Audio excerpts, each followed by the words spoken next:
This is an Infatuation Podcast side dish, where we talk with and about Asian creators that we love. This is Curtis, and on today's show, we'll be talking with Julia from the Asian Soup Podcast about the book and Apple TV show Pachinko.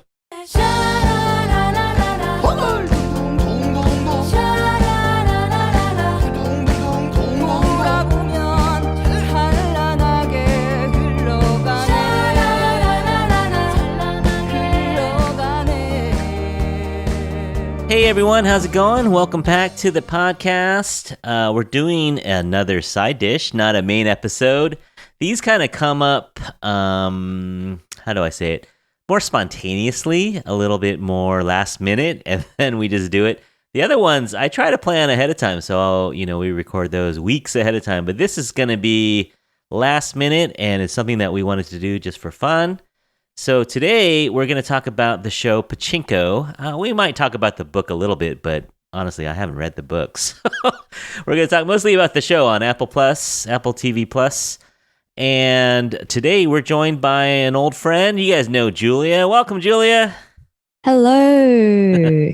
Julia's in Australia. You remember her. She was from our way back December episode on the differences between Australian Asians and Asian Americans. And so Julia's in Sydney, and she's joining us again. So it's great to have you back. It's great to be back.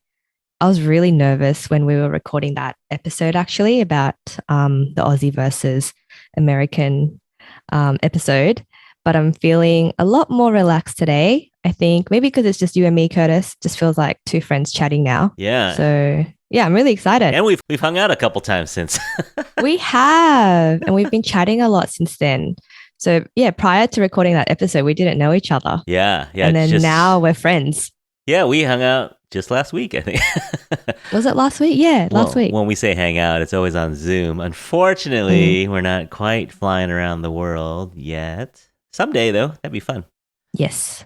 So, so we're back here with Julia, so it's great to have you back. And one of the reasons we have Julia with us today is because she is very qualified to talk about Pachinko. Not only has she read the book and watched the show, but her family actually lived through the colonization period in Korea. So, how much of the story did you know before the book and before the show? Did you know much about your Japanese background?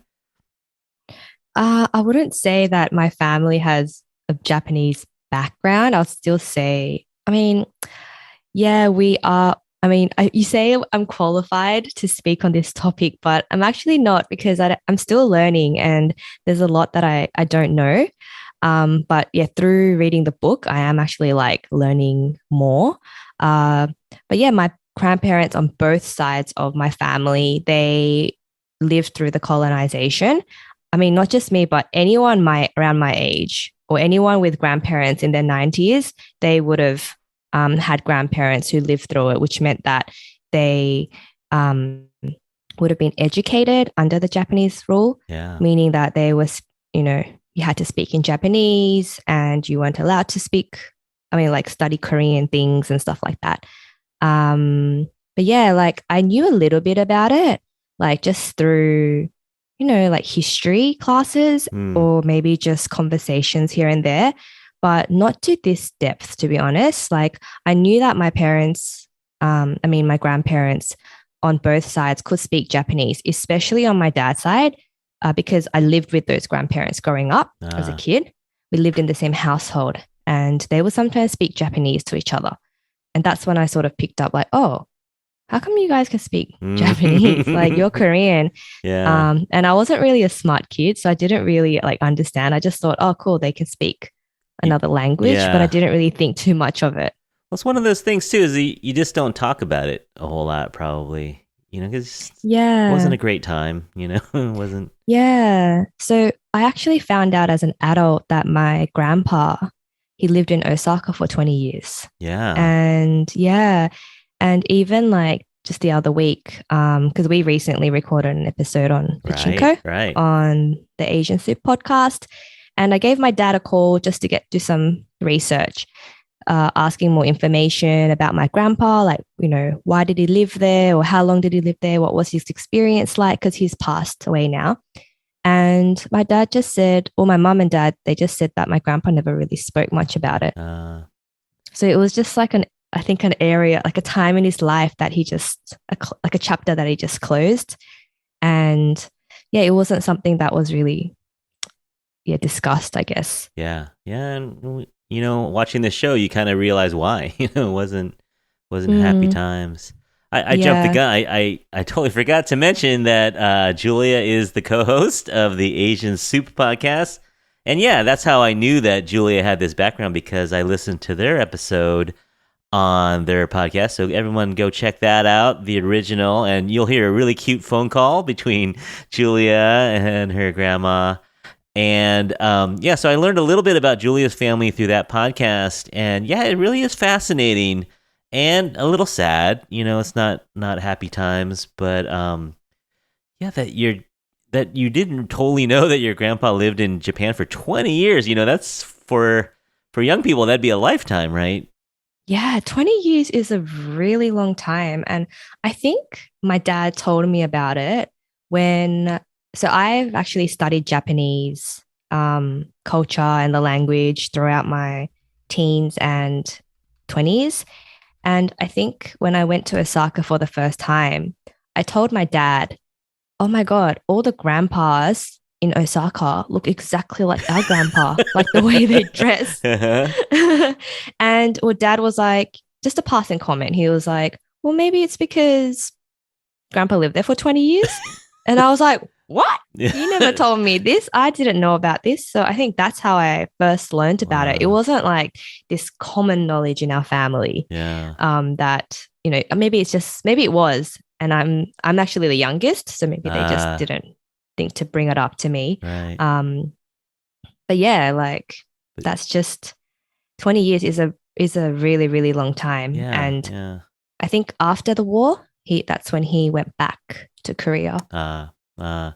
Yeah, so the period we're talking about is around 1910 till the end of World War II, 1945. Now, this story is not just Korea, but the Japanese were expanding their territory. I think they're on an island, right? And they realized, we want to expand our territory. And so the emperor and the military guys in Japan just started branching out. And one of the first was Korea. And of course, not of course, but Taiwan and China, Hong Kong, Singapore, they had their footprint on a lot of territory in Asia. But I think perhaps Korea might have been one of the more brutal places. I mean, we've all heard of the rape of Nanking as well. That was some rough times in China. But it was a tough time for Koreans and for other folks in Asia who were really just living in fear for decades, under the Japanese rule. So that's kind of the setting of this book, and it was just turned into not just, but they turned it into an Apple show in 2019, 2020, I believe, and it just started in March. So don't worry, everyone, if you haven't watched it yet, we're not going to spoil it yet. Well, we'll warn you. We'll warn you if we do spoil it. So hopefully we'll just talk about kind of the setting of it and the kind of the background of it a little bit, and then we'll warn you before we really get into it. So so this is a history that is something that was clearly important, 3-4 decades long and changing lives like forever. And yet in America, I don't think anyone talks about it here in America. I mean, unless you have roots in Korea or Japan, maybe. But I would not have known this history at all, I think, from any of my education. Would you? You said you heard about it a little bit. Was it more like culturally from your aunties or your grandparents? Like not in school, right? Would you ever learn this stuff in school? No, it won't be. I mean, the Vietnam War and World War I, World War II, and like Australian history, like that's the sort of stuff we'll learn at school here in Australia. But Oh, and the Korean War, but not so specifically like the experiences. Absolutely. I would say, yeah. Yeah, like we know about Pearl Harbor here in America, and then I used to watch movies like the Battle for Iwo Jima, that kind of stuff. We would learn about, but yeah, the everyday citizen's life, we never talked about that Hmm. at all. Okay, so this book was written by Min Jin Lee. I think it came out 2017, not that long ago, so pretty recent. And then as soon as this came up as a show, I knew I wanted to watch it because I've heard a lot of buzz about Pachinko. And so, just for the listeners out there who haven't read the book or heard of the show, it's a bestseller. It's a book that covers four generations of a Korean immigrant family, starting with a great grandma in Korea, right when the is it an occupation or a colonization? I don't know what you call it, but right when Japan kind of started taking over Korea in 1915, I believe, and then you see this young girl grow up, and then they flash back and forth in the show. They flash back and forth to when she's a grandma she must have been in her 80s in 1989, maybe 70s, in 1989, and they kind of go back and forth, and you see different generations, and it's not dark, but it's serious. Mm, It's a how would you describe the book? mm. Yeah. Rox and I, Rox, the other co-host of Agency Podcast, we were saying that it's serious, like Yeah, it's heavy, heavy. and That's the good word. there's no, yeah, there's no light There's moments. no joy. There's no joy. There's no jokes. There's no comedic relief. We were just saying the only sort of light moment is the intro song when everyone's Yeah. dancing. Isn't that Yeah. interesting? Yeah, if you watch the intro, you would think you're going to watch a Korean drama, right? Oh, this will be Hmm. fun. And it's Korean, but it is produced by an American company. So it has a little, and directed by Americans. So it has a little, Hmm. Asian Americans. So it has Mm. a little bit of a Western feel to it. I think you mentioned that. It doesn't feel Mm. like a Korean drama when you're watching it. No, I don't. Well, I asked my mum actually, because I sort of said it doesn't feel like a Korean drama.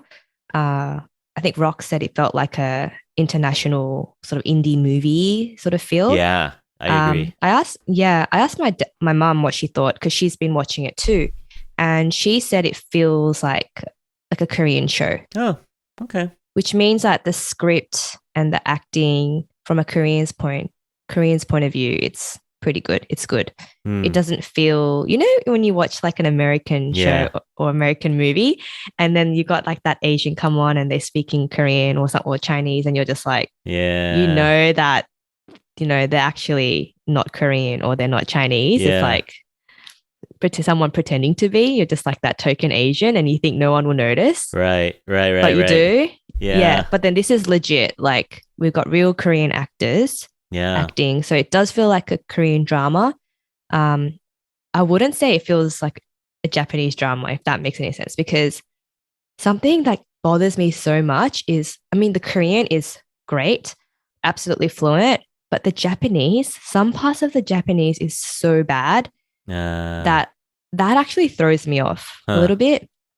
I guess Like it in was the last, hard to find Koreans that could speak both languages. Yeah, might have been. yeah, and when Koreans speak in Japanese, there is a strong accent. Yeah, I can imagine. It's really strong. So Yeah. I think that was throwing me off a bit. Uh, Except for one of the actors, he's a real Zainichi. uh, Um, I don't okay, I'm trying to see how I can say this without spoiling anything, but there is an actor on the show who's a real, like he's actually Korean Japanese. Korean born in Japan, or Yeah, yeah, and you can see that he's Korean and Japanese. It's like it's really pretty good. fluent. Wow. Yeah, yeah. Okay. And that was a great choice, I thought, because 20 years ago, 10 years ago, I think if they made this drama, they might find Korean Americans. Do you remember the movie Memoirs of a Geisha?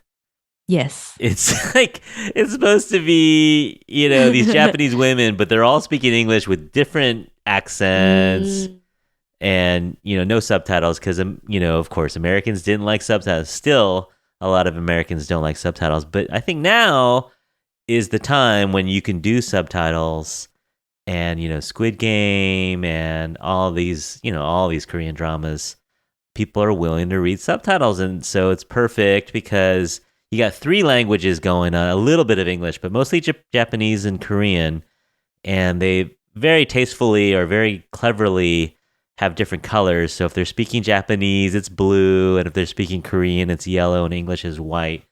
So I thought that was really well done. And so yeah, they have legit actors. We can talk about them in a second. But yeah, we had I think it was a really good sized budget, and they made it look amazing, I thought, just from the get-go. The sound and the visuals are just so on point. But you know what's funny? Like the whole show was produced and shot during the pandemic. So I think that there could have been more scenes like actually filmed in Korea and Japan, but I don't think they did. So it's pretty amazing how well they produced it, considering everything that's going on right now. Yeah. I think they did some of it in Busan, but I think a lot of it's in Canada.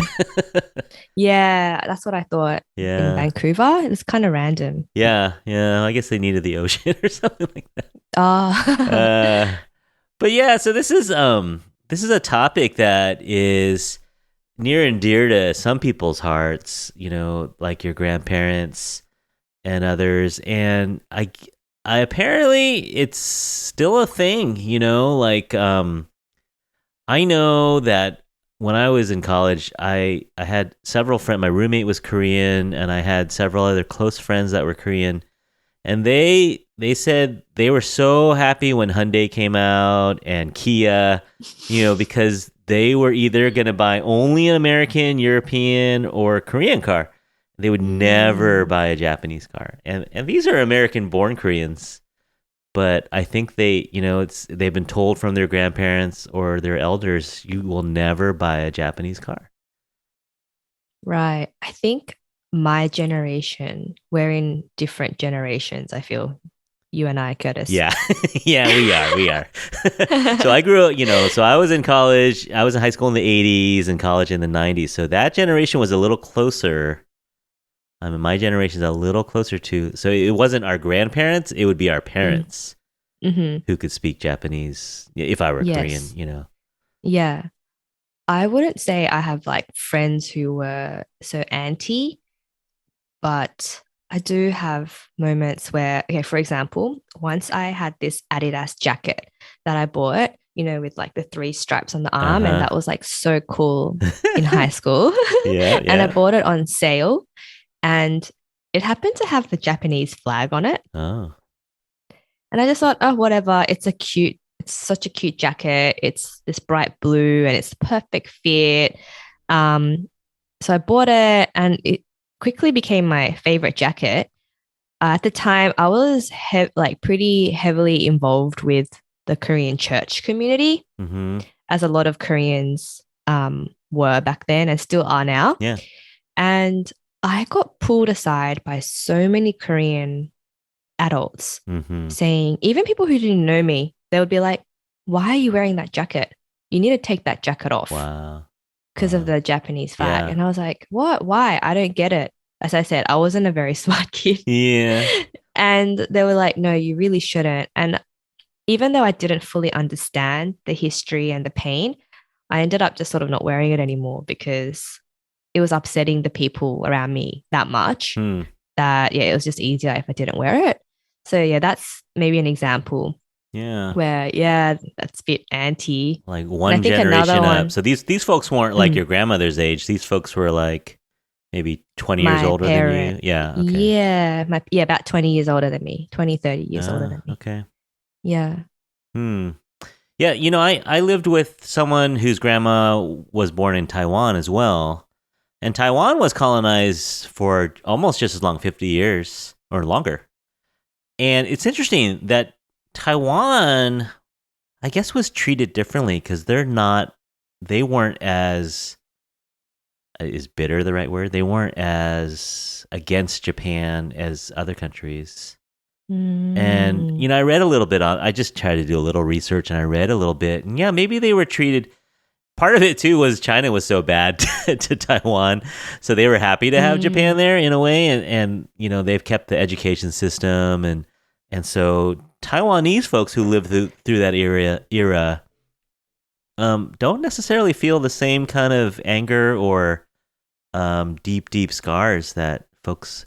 So it's racial, I guess. Like Japan and Korea for over 100 years had beef, right? They just didn't like each other and so they probably got the worst treatment. Yeah. I don't really know much about Taiwan history, to be honest, but it's interesting that you say that Taiwan wasn't as against Yeah. the Japanese. I think maybe in Korea it's just because like Korea was sort of just doing their own thing. They were like literally like just their own, they weren't really like living in their own bubble, I guess.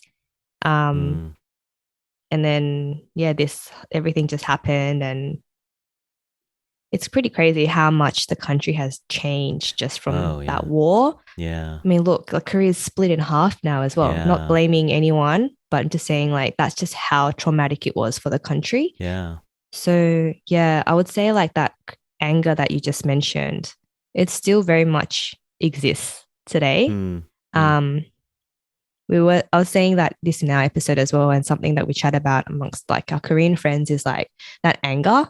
The Koreans call it like actually have like a word for it. Oh yeah. And it's and it's called the Han. Uh, And that's just like describing like this inner anger, like rage yeah. that would always like exist. And it's something that you might not even realize that you have, but it's kind of just there. Like even my boyfriend, who's half Korean, half Japanese, he was saying like, "Oh, I think I have some of the Han." Like he never really learned much about the Korean and Japanese history, but something we're really realizing more as adults is that his family was actually really impacted by the war, like more than we knew. Oh wow. And like for example, his grandpa actually lived in North Korea before the country split. And when after the war or during the war, he was actually in the southern part of Korea. And then Korea got divided. So he got cut off. He got cut off. So he was actually completely separated from his family. Oh, wow. And it's just like that all trickles down as well. And yeah, I think it's really sad and there is that anger, but I think it's interesting, like just recognizing it and even just realizing that it's there. And sometimes it's so easy to say like, oh, let's move on.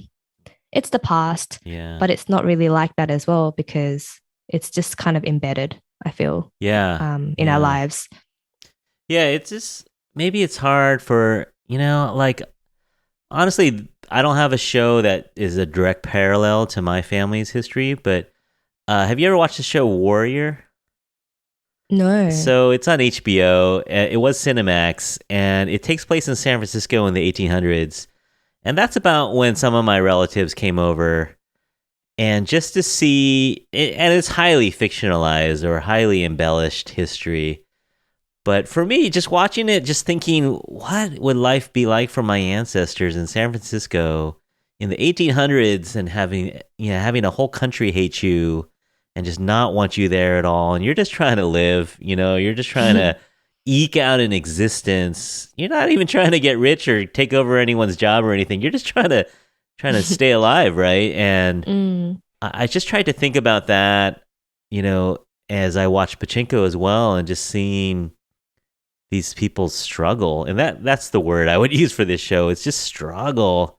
And even when the kid, his name is Solomon, even when he's in 1989, which you would think is a lifetime away from 1915, but in reality, the decisions that his family made and the things that happened in that century, almost a whole century earlier, are still affecting him on a daily basis in many ways. And it's just interesting to think that, our history is so, there's so much that we don't know about it, and maybe it might explain who we are as people or, how we interact or how we feel. And it was pretty fascinating watching the show. I learned a lot. I don't know how true it is for everyone, but I definitely learned a lot watching this show.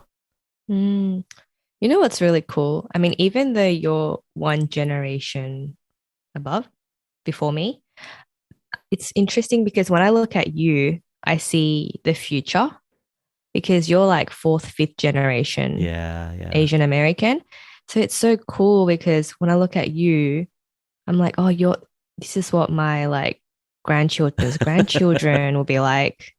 Do you know what I mean? But it's Yeah, so yeah. interesting that because a big part of a big worry, I guess, is like, well, if we stay at, if we are so physically removed from our like mother country, are there going to be things that are lost? Like, are they going to, be completely westernized and are they going to lose that Asian touch?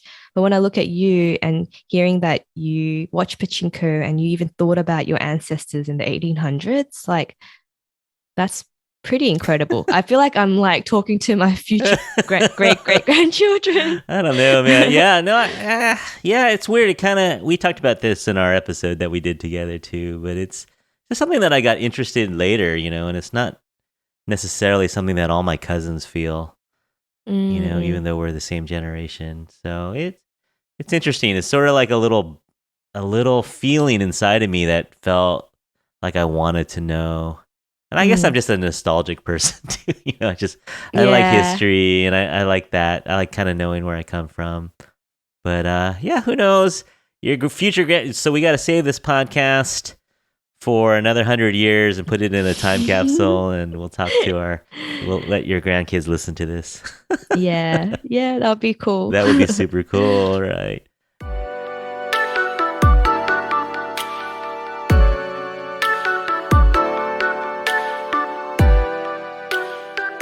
Okay, so let's get into the show a little bit. Again, we're gonna try not to spoil anything.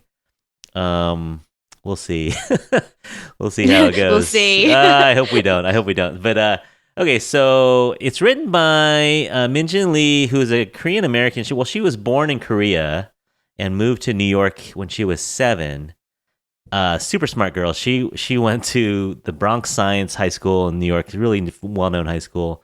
Went to Yale, which is one of our Ivy League schools.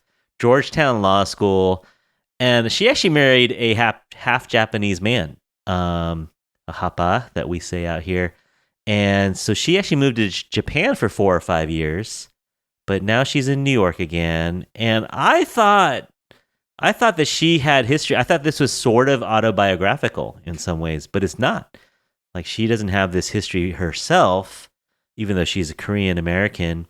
So I learned a little bit about her listening to an interview on a podcast, and she said she just did a ton of research. Like she's just fascinated by this history, so she just talked to as many people as she could. She went to Korea. She talked to as many grandmas as she could find as grandpas, but it turns out that most of the people that are still alive from the 1910s and 20s, they're 80, 90, 100 years old, and so most of them are women. So it's mostly grandmas. And she said that if she's going to write this book, she wanted to have so much information that she could shoot down anyone, because people would come at her and say, well, how would you know? Or, Mm, are you just making this up? So she wanted to have so much ammunition, say, no, I've talked to this many people, hundreds of people, and this is their story, and I got my facts straight. So she's a really just voracious researcher. She says she loves research. And so she just wrote this book based on their testimonies, and it's fiction, but I think you said in your episode, it's not, it seems so real in a way because, you lived with someone, you lived with your grandma who lived through this. And so she, in a way, is Sunja, right? A little bit. mm.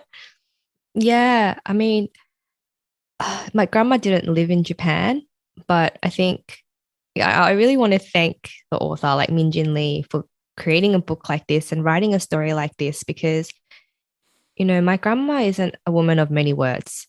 And she wouldn't, you sort of look at your grandma and you just think, oh, grandma's grandma, But I think Min Jin kind of humanized my grandma. And Mm, while reading the book, I felt like I was learning about my grandma all over again. my grandma would have experienced love. My grandma would have experienced pain, and she went through her struggles as well, which is actually quite similar to the struggles that, even we face today. I mean, not to the same extent, but, similar themes.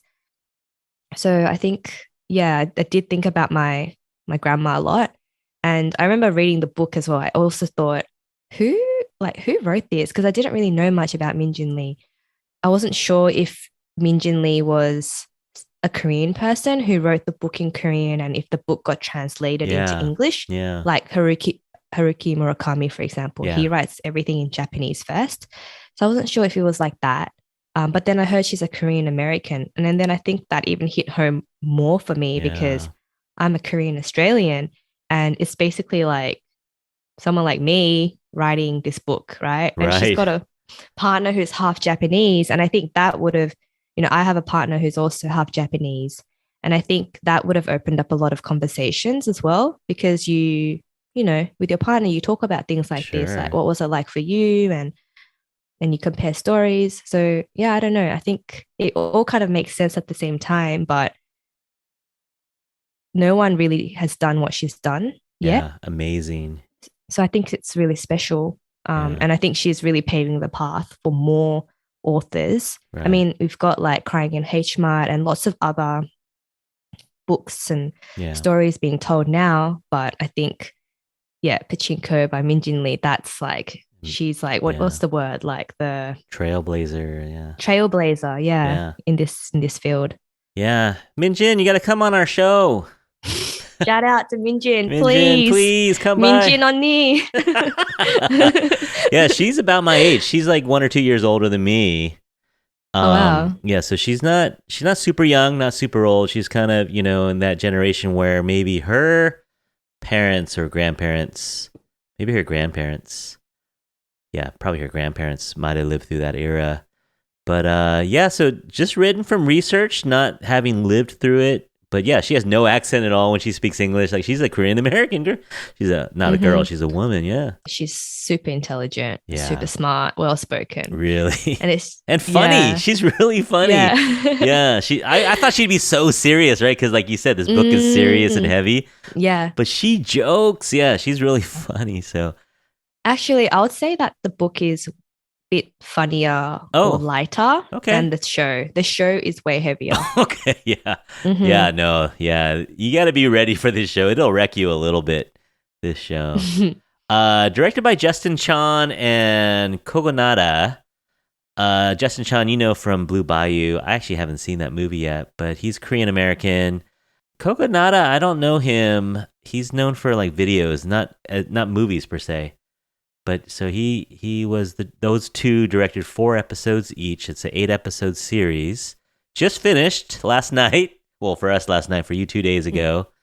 The cast, a couple big names. Yoon Yoo-jung, who got the Academy Award for Minari.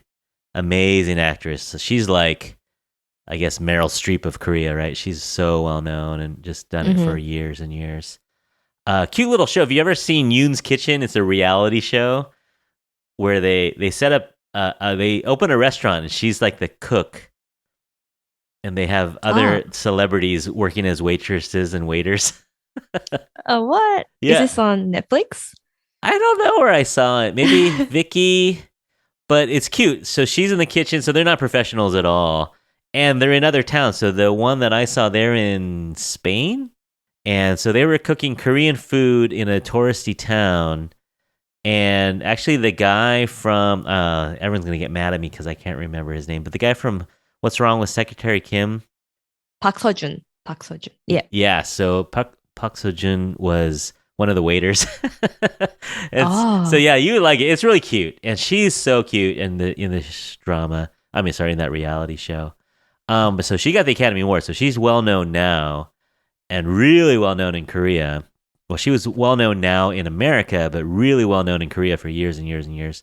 And of course, as the role of Hansu is Lee Min-ho from Boys Over Flowers. Everyone knows him from Korean dramas.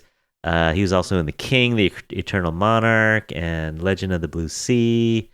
He's been around forever. And you want to hear a fun fact? This was the first role that he had to audition for in 13 years because he's so famous now. Ever since Boys Over Flowers, he's so famous that they just write roles for him and he just shows up and does them. He doesn't even have to audition. But I think he heard about this project and he read the script and he said, I really want to be Hansu. So that's kind of cool. Yeah, that's what I heard as well. And same with Yu Jung, like she also had to audition, I heard. Yeah, yeah, Um, and I think she was a bit like, what? Why do I have yeah. to audition for Do you this? know who I am? Yeah. She's a legend. But yeah, so really good. And then a couple other people I've never seen before. But it's a really good cast. I thought everyone was really well cast. I think we also need to talk about the Sonja, what's her name? The actress. Oh, I don't know. Mina Kim.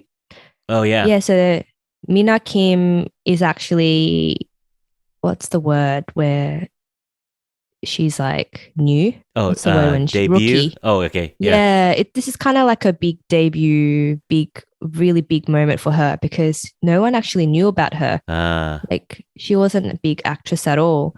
And through that, I think that the audition process is actually really cool because it gives everyone an equal, playing field. Mm-hmm. And I think apparently like lots of famous Korean actresses, Oh wow.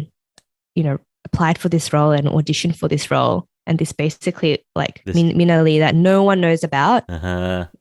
got the role. So it's a huge like career break for her. Oh yeah. Yeah, Yeah. no, because this is international. Like when you're on Apple TV, this is big. I think this is a big show for her, and she did so well.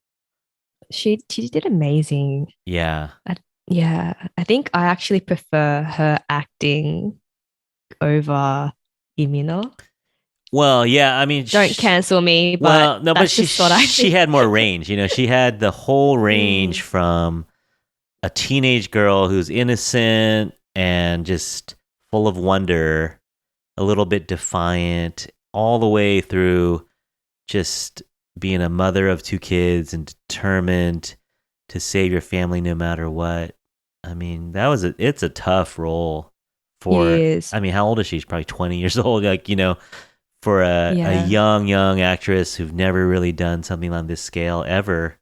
Mm-hmm. Yeah. And Imino's role as well, I think would have been really hard because he actually had to like learn another language and be able to like act in another language, and he's supposed to be really fluent in it.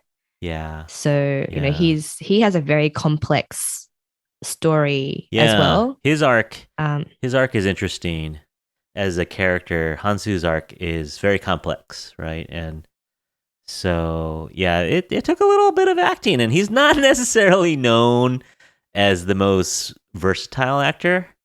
Like ever since he played that cocky rich guy, in Boys Over Flowers, that's kind of his thing. He kind of, is arrogant. He plays that character. He himself may not be arrogant at all, but his character tends to be, he's super good looking and tall, and he often plays that character. And so this is a little bit of a departure, a little bit, parts of it. Yeah. So yeah, we won't spoil it. I'm not gonna say anything. Whatever I say is gonna be a spoiler. So I'm just gonna. Yeah. So let's talk about the main themes. The main themes, like we talked about a little bit already, generational trauma. There was that interesting line. I don't think this is a spoiler.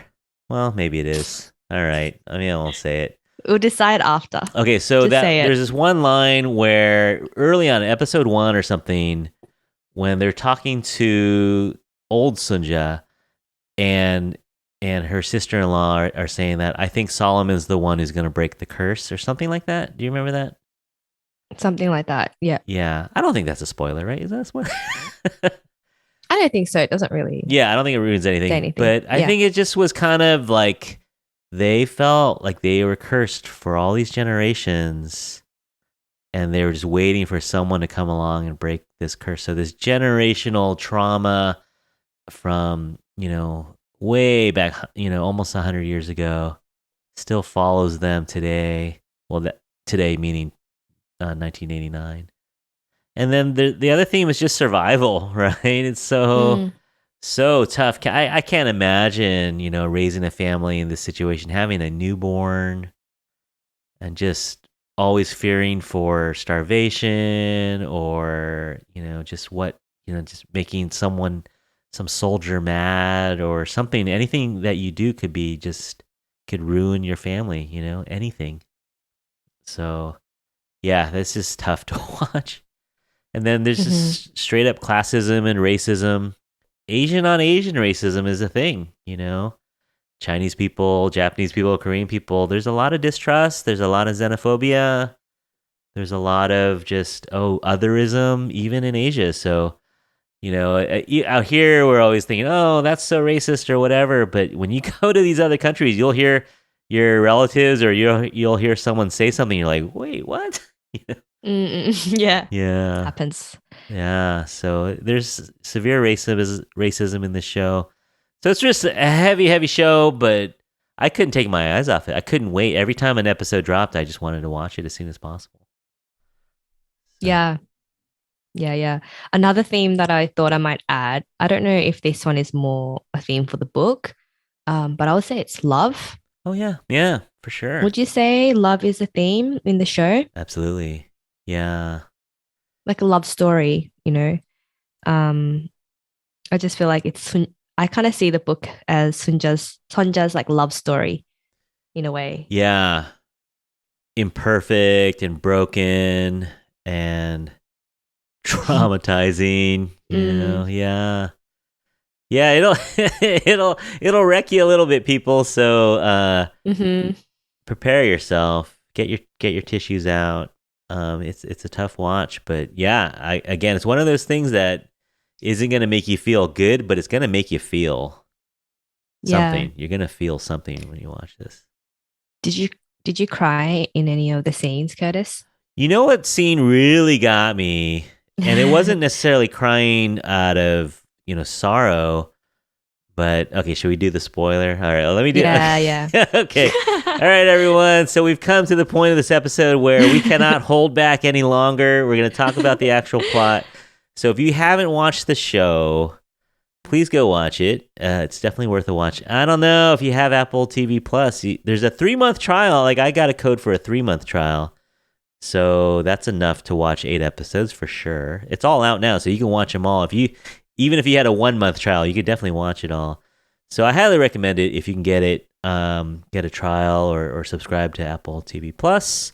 But yeah, watch it and then come back and listen to the rest of this episode. So we're gonna spoil it. So what song should we play? I usually play a song to let people Okay. know it's spoiler time. The theme Mm. is interesting. There's a song by The Cure that I'm going to talk about in 1 second. That's a good song too. But anyway, so we'll play a song, and when the song is over, we're going to start talking about the plot.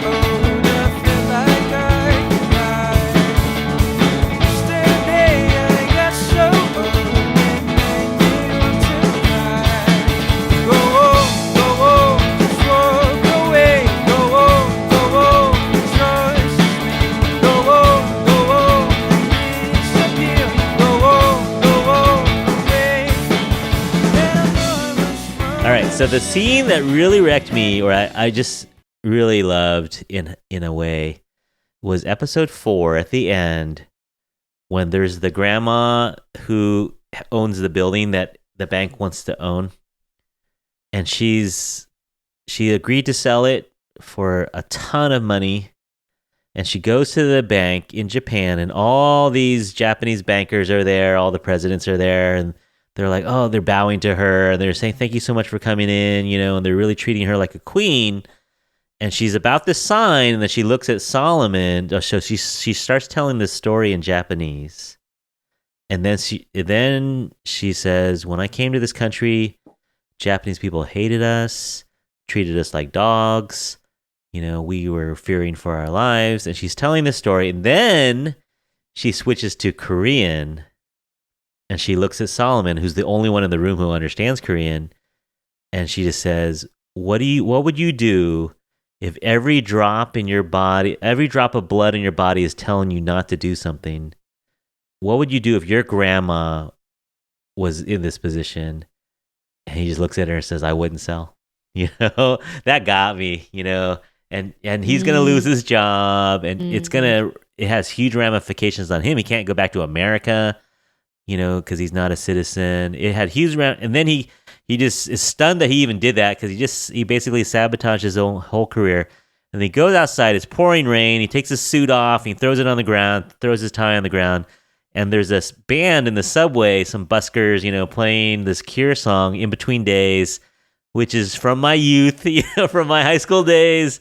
This song by the Ah, Cure, and it's one of my favorite songs. And he's just dancing in the rain, the kind of dancing you do when you're just when you just don't care who's looking and you don't care who's watching, and you kind of have no care in the world, even though he has every care in the world, and he's just dancing there. And that scene got me. The end of episode 4 really got me, and I just wanted more. I just wanted episode 5 to drop that night. I wanted to watch more. How about you? Did you cry in this at all? well, I was gonna say, like, what part in that scene do you feel that, Mm. what part in that scene made you feel really sad? It wasn't sad. It was just like that. They connected for a second there. This Korean grandma, and the switched language, so it's basically only those two talking. And that up to this point, he had been putting career over everything, right? His whole life was about career. His whole Mm, life was about making money, and then this deal was going to make him. If he mm, makes this deal, he's set in this bank. He's going to be a vice president. He's going to be way up there. He's going to have huge collateral at this bank, and he realizes he can't do this, and he didn't go through with it. And he told her, if up to this point he'd been telling her, you're setting up your family, this is going to be generational, this is going to be a blessing for generations for your family. He'd been kind of selling her on this deal, and it was a good deal. It's a good deal for her family, because it's she's not going to ever see this money any other way. And so, but he realizes that he can't tell her to do it. There's no way he can tell her to do it. So that got me, that he was willing to mm. throw away his career, and then sometimes doing the right thing isn't the best thing for you, but do it anyway. So yeah, I like that. Yeah, right. It was a really sad scene. I don't think I cried in that scene specifically. I was just thinking maybe it was more sad for you, Curtis, because it was like Solomon, because he's a dude. So Ah, maybe you felt it was more relatable to uh-huh, you. uh-huh. Because I think I choke up when it's Sonja related, Yeah. like the struggles of a woman or anything around that. So I actually cried just before recording this episode. Oh, yeah. The very last scene in Right. episode 8, where it's that moment. I mean, I cried in a lot of scenes. I think Rox was saying she cried a lot when Sonja, as a grandma, went back to Yeah, Korea. that scene And too. that scene at the beach, Yeah. Yeah. that scene got us. Yeah. Like, oh my God. Yeah. But just because I watched episode 8 just before recording this, the bit where like Sonja's like selling, or Kimchi. Yeah. younger Sonja is selling kimchi, and she's like so nervous, and everyone's like saying, "Oh, go away, it smells, Yeah. like go over there, like get away from me." She finds a spot, and she looks around, and she's like, okay, everything's just so foreign to her. And Yeah. then they zoom into her face. She looks to the left, she looks to the right, and then she's like, okay, you just know, she's like, I need to like just snap out of this Yeah. and do what everyone else is doing for survival. Right.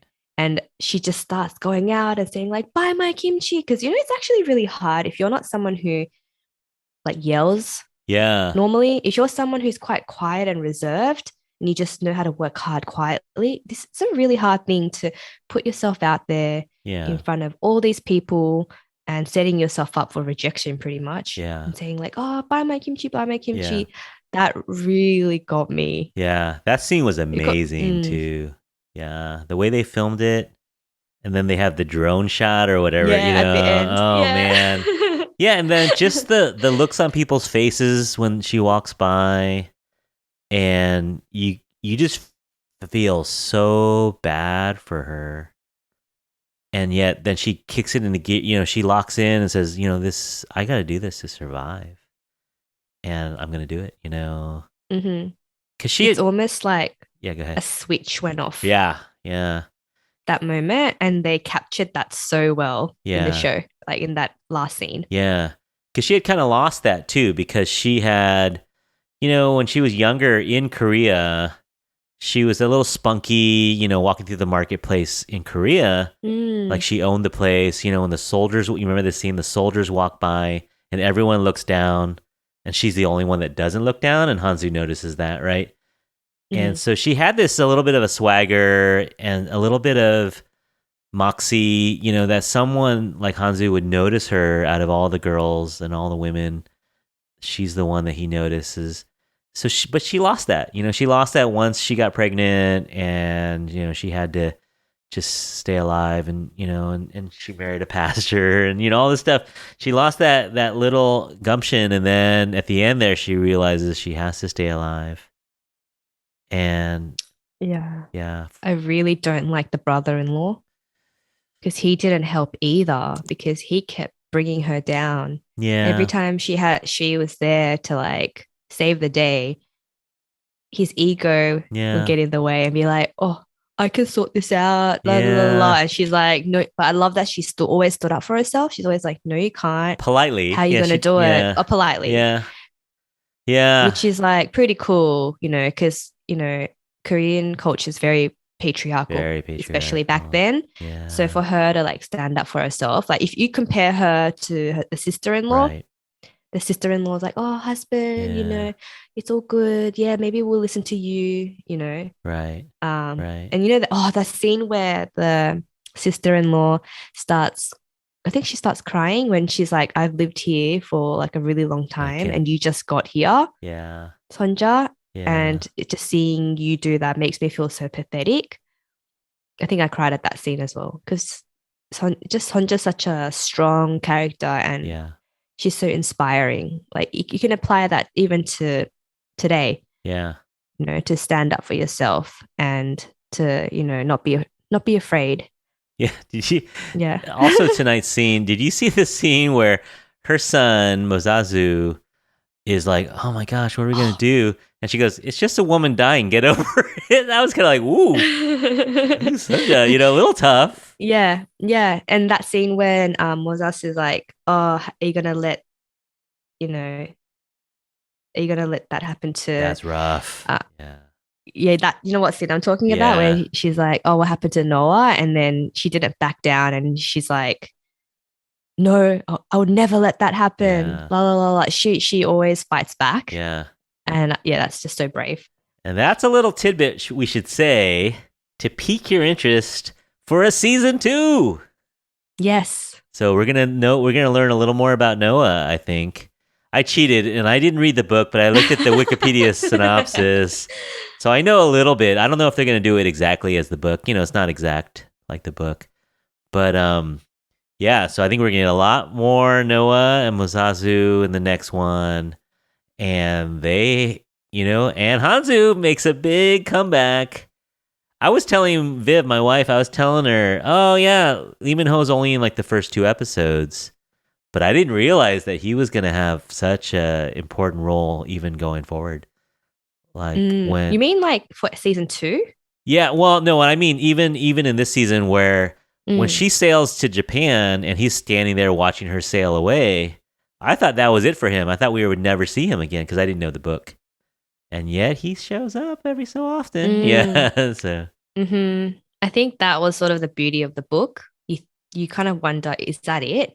Like with yeah, Hansu, because it was so passionate yeah, in the beginning. yeah. And But I do she feel like, hated him so much, when she left. She hated him yeah, so much. Yeah. yeah, yeah. But I do feel like the show gave him more of a character. Like he always had a very strong presence in the book, Yeah. but he's definitely having more scenes in the Yeah. TV show over Yeah. the book. I don't, yeah. So I thought that was So I cool. would say it's a perfect amount of time between season 1 and 2 to go read the book, right? Yeah, yeah, And, unless like you don't want to know, yeah.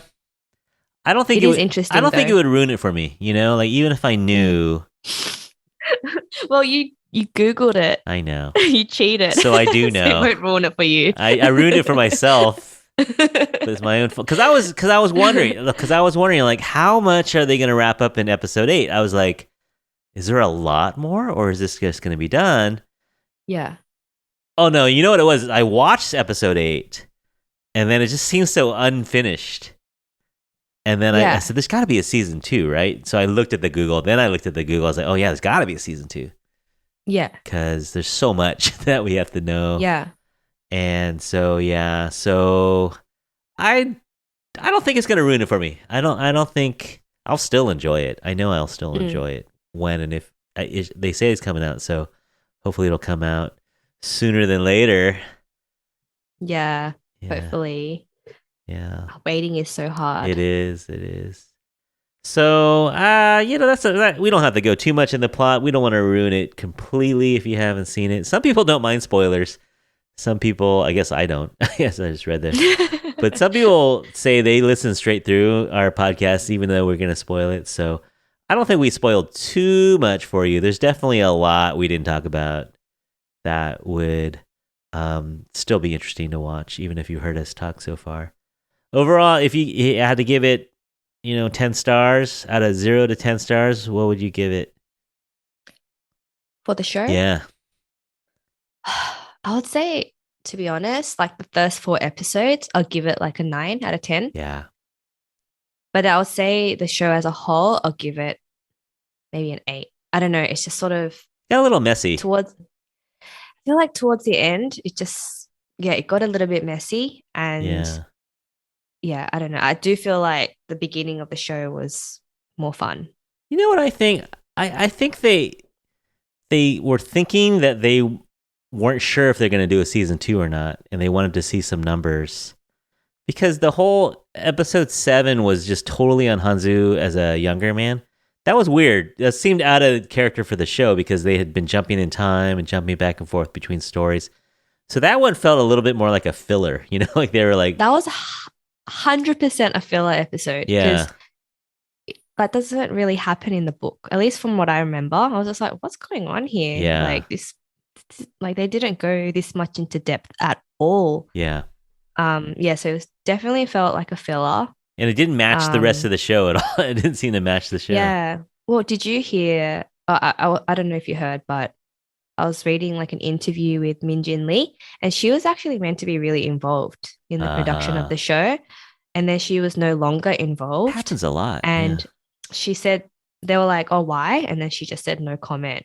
And you know why? Because of episode 7. Yeah. It wasn't part of the book. Yeah. Or they were just like, maybe we can get 3 seasons out of this, or, and she's like, wait a minute. Yeah. It would have been, because it just was moving along really well. And then it was the Solomon story with the selling the building seemed like a main thing. And then it just kind of drifted. And then you had a lot more of Hannah. And then you had more Hansu. Like it just slowed down and didn't move forward. And then episode 8 was really all over the place. Episode 8 is kind of super messy and unfinished business. So that's why I was kind of like, that can't be it, right? Like, so yeah. Anywho, see, I agree with you. I think episode 1 through 4, I might even go, 9 or 9.5 out of 10. But yeah, the last 4, it didn't ruin it for me. But yeah, it got messy and kind of weird. So yeah, maybe overall 8.5. But definitely worth watching. I would recommend this if you're 100%. if you're in the mood to be a little serious.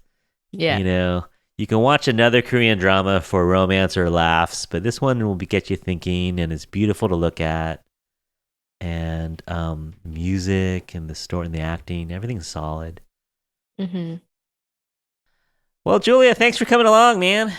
Thanks for having me. It was so fun. Yeah, see, now that we're friends, it's just easier, right? You're not nervous. Oh my God. So much easier. I'm not even nervous one bit. Yeah, we're just talking. Very chill. Yeah. So thanks for coming along. Everyone out there, thanks for listening. Make sure you give Julia and Rox alike over at Asian Soup Podcast on Instagram, YouTube, TikTok, as well as all the podcast platforms. Give them a listen. Their episode on Pachinko is really fun. Julia calls her grandma, and I didn't understand the Korean, but it was just really cute. And there's a ton of spoilers. So if you like spoilers, or if you've already read the book, go check it out. Yeah, go check her out. You got another episode coming up soon? Yes. So the next episode that's dropping is about language. Okay. Yeah. So we just chat about Rox is Chinese or Chinese Australian, and I'm Korean Australian. So we sort of like just chat about how important language is for us. Living in Australia and just stuff like that. Yeah. Fun. Check it out, please. Yeah, come on Hopefully by. it's out by. Oh yeah, it would be out by the time this episode. I don't know when this is going. Yeah, I don't know. We'll see how fast we can edit it. But yeah, thanks for listening, everyone. We hope you learned a little something. We had a good time just chatting about this. Please give us a like. Give both of us a like or a follow on Spotify. Write us a review on Apple Podcasts. That would be great.